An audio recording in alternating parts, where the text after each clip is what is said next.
quando eu pude começar a atuar nesse mercado, independente de bandeira, eu senti falta de uma coisa, de qualificação. Exato. Se eu tivesse recebido uma qualificação lá atrás, coisa hoje que você propõe muito bem no mercado, talvez eu seria um profissional muito mais competente do que eu sou. Não tinha noção nenhuma que em 2008, talvez eu ocuparia hoje o meu lugar profissional no mercado. Agradeço imensamente naquela época de ter um carro financiado, estava devendo as prestações, devendo faculdade, conheci um mercado que me alavancou. Não vou dizer que foi o mercado que me ensinou a ser vendedor, né? Porque o vendedor ele já... Buscou também. Ele busca, mas eu busquei, falei, cara, gostei. E aí eu percebi uma grande diferença um pouco na trajetória da minha carreira.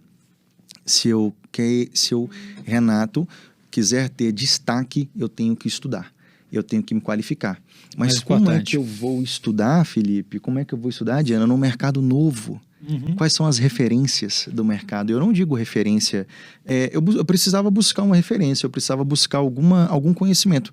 E naquela época ali, você tinha pouca representação comercial.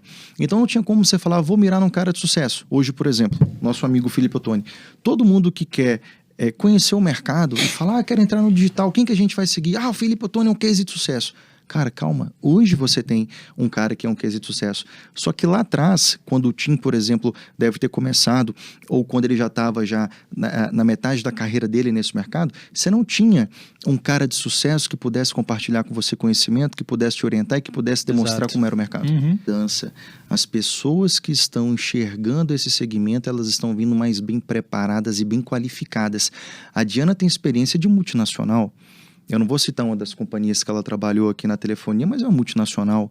Então, o treinamento, a orientação que ela teve, os acompanhamentos que ela teve dentro desse sistema, ela entra agora no nosso segmento com a grande vantagem que eu, Renato, não tenho, não tive, e talvez o Ottoni também não, que no mercado há 5 meses.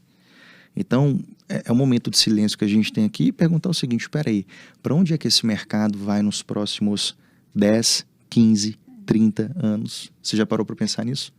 Interessante que está atraindo profissionais no nível dela, que antigamente não atraía. Antigamente, você pegava um consultor na rua. E olha quer vender aqui para mim. Quer trabalhar comigo. Olha que ponto interessante. Está atraindo, nós estamos conseguindo atrair um público que a gente não atraía. Primeira pergunta que eu faço para a bancada, por que a gente está atraindo? Qual que é o motivo da atração? Não vamos falar de resultado financeiro, Eu acho tá? que porque está não é resultado financeiro. Bastante, né, o nosso segmento. E um dos pontos que eu sempre falo, assim, que muitas pessoas até não tem isso no seu leque, né, de consultores. Eu tenho muitos corretores de seguros que o cara sabe que hoje, muitas vezes, ele vai avaliar o risco numa seguradora, né, do caminhão, não vai ter preço, e o cara já procura. Quando ele procura o corretor, você não trabalha com nenhum tipo de associação? E o cara me indica.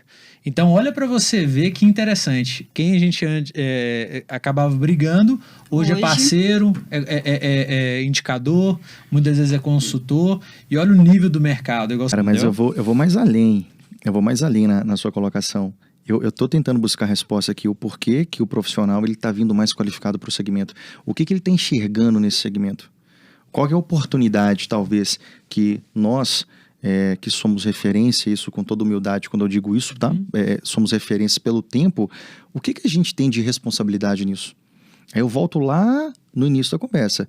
A formação hoje, que a Diana, que ela já entrou em uma entidade que tem uma grande expressividade no mercado, ela já começou com uma grande bagagem, mas quais são as referências que ela busca nesse mercado hoje?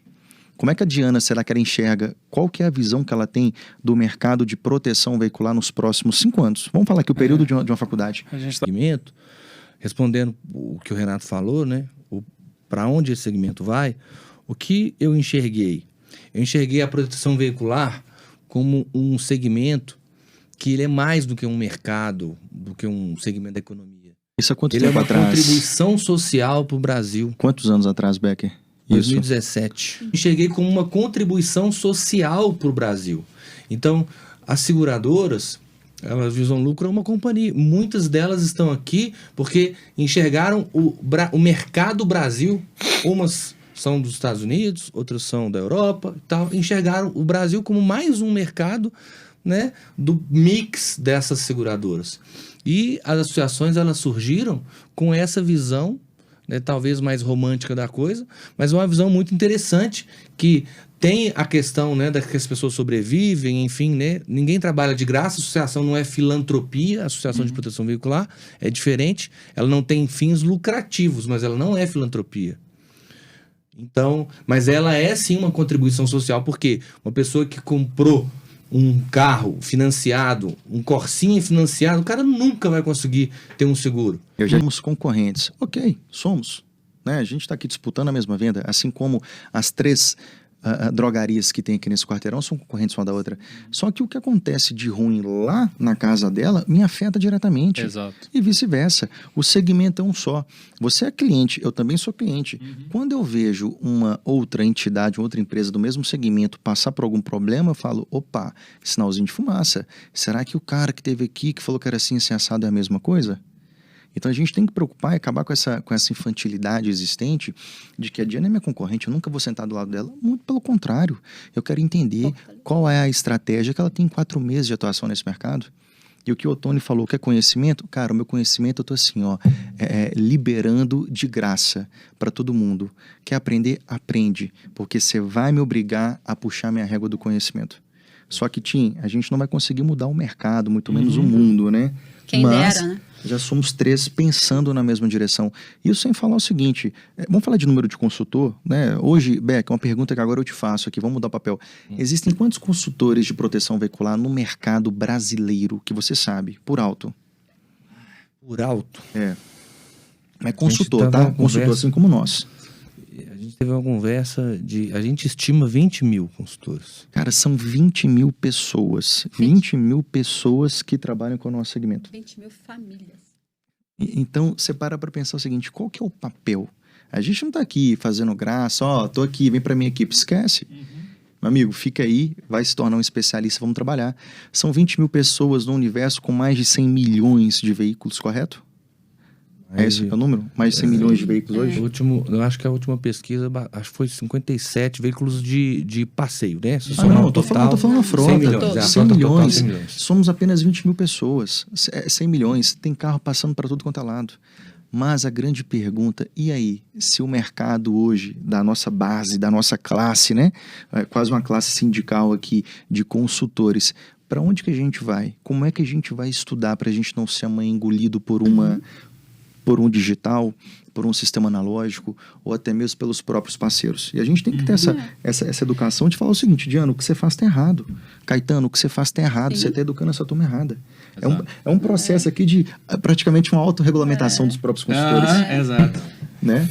Mas o Renato falou uma coisa aqui que eu achei interessante. Ele falou... tô aberto, tá? Pode me seguir lá no canal. Ele falou, torna a gente preguiçoso. E é verdade. E é onde a gente, né, difere os homens dos meninos, né? Porque no mundo tão digitalizado, onde a informação tá aí à torta e à direito, e aí às vezes você pega um consultor que de fato entra, faz um curso, estuda, corre atrás, quer consumir material sério, faz curso, se especializa, aí é onde você entende assim, ó, esse é o cara. Esse é o cara que eu quero comigo. Esse é o cara que eu quero do meu lado. O que a gente está conversando aqui é que de fato vai definir os próximos 15 anos do mercado. Sim, exatamente. Ou seremos criticados ou seremos lembrados.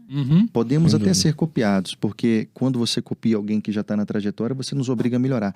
Essa conversa aqui, ainda bem que ela vai ficar registrada, porque lá na frente, os caras que talvez vão nos chamar de loucos, retardados, dementes. Uma coisa era... Para, gordinho.